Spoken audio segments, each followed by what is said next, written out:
Finisce la regular season, la Fonte Meravigliosa è retrocessa ai regionali per troppa distanza dall'11° posto, ovvero dalla Reale Latina. Il Savio invece trionfa al Fonte Park ma non riesce a superare la Lodigiani e dunque consolida la terza posizione nel girone B.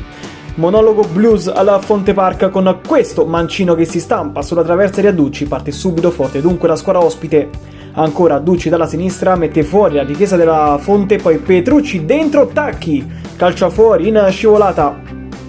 Al quarto d'ora Petrucci dalla destra, cross basso, ancora Tacchi si divora il possibile 0-1.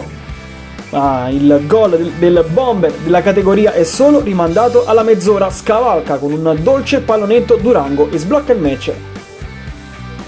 Dopo 2 minuti raddoppia il Savio, calcio d'angolo di Strango che trova incornata perfetta e puntuale dell'altro classe 2010 Petronzia 0-2. Unica chance del primo tempo per i ragazzi di Di Mario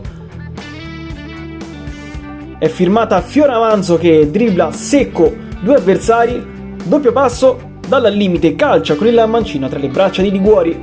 Nella ripresa è ancora Tacchi mania al Fonte Park, Adducci sfonda sull'out destro, resiste alla carica dell'avversario, lo supera, poi rientra sul mancino, calcia addosso a Durango, il pallone rimane lì e il bomber del Savio e anche il bomber della categoria fa 29 in campionato e si proclama capocannoniere dell'Under 17.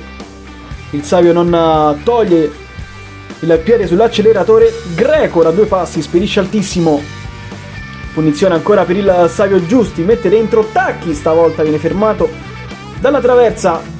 L'ultima chance della partita ce l'ha Luongo che si sposta il pallone sul destro, conta i giri ma male perché il pallone esce di pochissimo fuori. Finisce il match alla Fonte Park, la Fonte Meravigliosa è retrocessa ai regionali, invece il Savio consolida il terzo posto e Tacchi si prende la classifica marcatori.